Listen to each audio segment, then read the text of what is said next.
Knuckles, everyone's favorite muscular echidna warrior. Sometimes he's portrayed as a strong, noble force to be reckoned with, and other times he's a straight-up dumbass. Today, we're gonna look at Knuckles' character in every mainline Sonic game and rank him from worthless to elite. His debut isn't until Sonic 3, so he gone in 1, 2, and CD, but I'm grouping 3 with Sonic and Knuckles this time because it's how the game's intended to be played. This one's tricky because he's peak capable, but for most of the game, he's working for the wrong side. After Angel Island gets attacked, Knuckles encounters Eggman and he convinces him he's the good guy, and that Sonic and Tails are trying to steal the Master Emerald. So throughout the game, he's a pretty big thorn in the ass, but that doesn't mean he's necessarily useless. In fact, he's quite useful to Eggman, but after he realizes he was fighting for the wrong side, he helps Sonic and Tails reach Eggman's ship, but is too exhausted after that to do much else. Because of all of that, he gets manipulated but strong tier, which I made specifically for cases where he's useful, but in the wrong way. In Sonic 3D Blast, he acts the same as Tails. He's hidden in different levels and takes you to special stages to collect the Chaos Emeralds. Barely does anything. Sonic Adventure kicks off similarly to Sonic 3, with Knuckles looking to protect the Master Emerald, Eggman telling him that Sonic's trying to steal it, the two fighting, Eggman getting what he wants, and leaving Sonic and Knuckles pissed off and working together. This time though, they join the same side much earlier in the game. Still though, it's almost the exact same setup and Knuckles falls for it twice. I mean, fool me once, but this time it just makes him look stupid. But even when he does team up with Sonic, he doesn't do much. He's mostly on a side quest trying to restore the Master Emerald, and lets Sonic do the whole saving the world thing by himself. We'll put him in manipulated but strong, because he's the whole reason Eggman got his hands on 2 of the emeralds, and he doesn't help stop him, but he's competent and does achieve his main goal of restoring the emerald, so I'll give him some credit.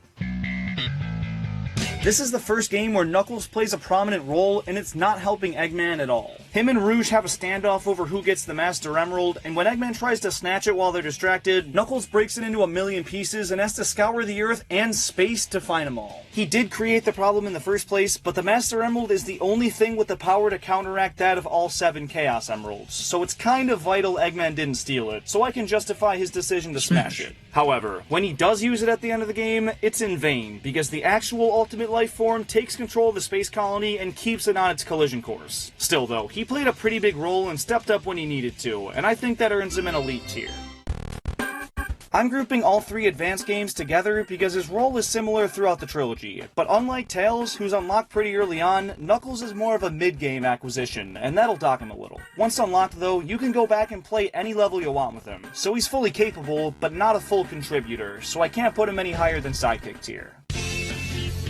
Sonic Heroes makes characters playable in 3s. Sonic's the speedster, Tails can fly, and Knuckles is the brute. So this game has a billion different story routes and endings, and some runs completely omit Knuckles. When he is there though, he doesn't do much. He follows Shadow through a level or 2 and can be controlled by a second player. Not useless, but he barely does anything. Sonic Rush doesn't feature him much, but he is present in a couple cutscenes, where he's portrayed as pretty freaking useless. When he first meets Blaze and she's holding something shiny, he accuses her of stealing the Chaos Emeralds and gets mad, but when Blaze gets fed up with him, she crushes him under a pile of rocks like it's nothing. Then later on, when Sonic and Tails find him and he gets out, he's a pissed off hothead that smashes the pile of rocks and runs off. Honestly, he's borderline worthless, but clearing the rock pile did open a path to progress in the game, so he'll get barely does anything. This game really solidifies that moron reputation they gave Knuckles for the better part of a decade. When we first see him, he tosses this hologram thing to Sonic in the most unnecessarily cool way possible. And when Sonic gives it back, he fumbles it around and drops it. That's a weird detail for them to add. But looking beyond that, he does travel with Sonic and Tails through most of the story and is full-on playable in a section of Flame Core. Now, his gameplay is straight up booty cheeks, but he does help out a good bit, and I'll give him the bronze tier. Maybe I'm being too nice. After Sonic 06, Knuckles fell into a bit of a hiatus. He's nowhere to be seen in Sonic Rush Adventure, Sonic Unleashed, Sonic Colors, or Sonic 4 Episodes 1 and 2. I guess he was off protecting the Master Emerald or trying to rizz up Rouge. And it's not until Sonic Generations when he makes another appearance. And spoiler alert, it's not a very good one. He attends Sonic's birthday party, gets sucked away by the Time Monster, and needs Sonic to save him. After which he insults him and does jack shit. Then at the end of the game, when they resume the celebration, he goes for another dig at Sonic, and Amy's just not having it and full-on Will Smiths his ass. Knuckles is a straight-up bitch in this game.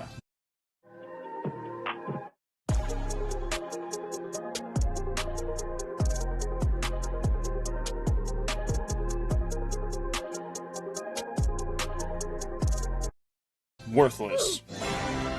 Sonic Lost World, once again, makes Knuckles kinda helpless. He throws all these petty insults at Sonic, like, oh, I would've done it quicker, or that's all you can do? Weak. And it's like, I get it, because they were once rivals, but him saying that type of shit in a game where he does nothing just annoys me. He's an incompetent goofball that Amy and these little animals do what they want with, once again making him absolutely worthless.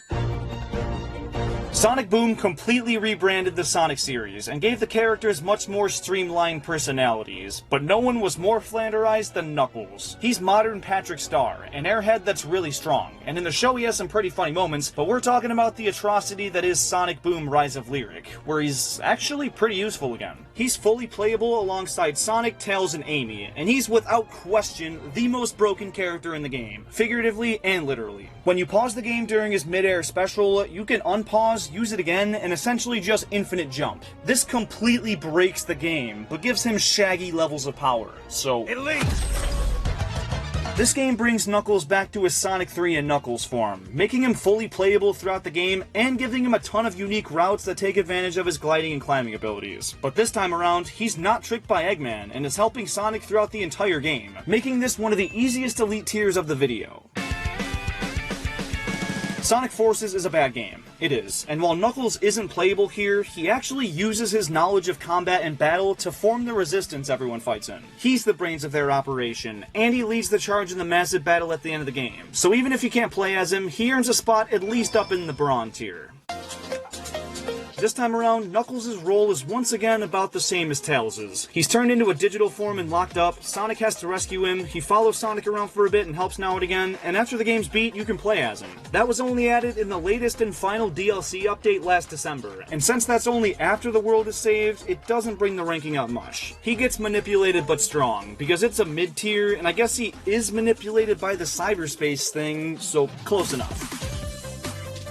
And last but certainly not least, we have Sonic Superstars, which makes Sonic, Tails, Amy, and Knuckles fully playable from start to finish. He's a slower character, but his gliding and climbing are super fun to use, and make exploring these areas a cakewalk, giving him one last elite tier. And there you have it. Real quick, if you take your Nintendo Switch on the go a lot and wish it was easier to lug around, you gotta ditch that clunky old dock. It's bulky, flimsy, and really doesn't have a good reason to be. And Accelerate Gaming's portable dock is the solution you've been waiting for. It cuts the unnecessary plastic of Nintendo's and gives you a sleek, durable, and very portable alternative. And it's only $20, so if you want to enhance your Switch setup and support this channel, go grab one now with an additional 15% off using code Klinger. That promo is almost gone, so use it while you can. And if you disagree with me on any of the rankings in this video, be sure to leave your takes down in the comments. Thank you so much for watching, and check out this video, where I talk about the Knuckles series and see how it's going to affect the Sonic 3 movie later this year.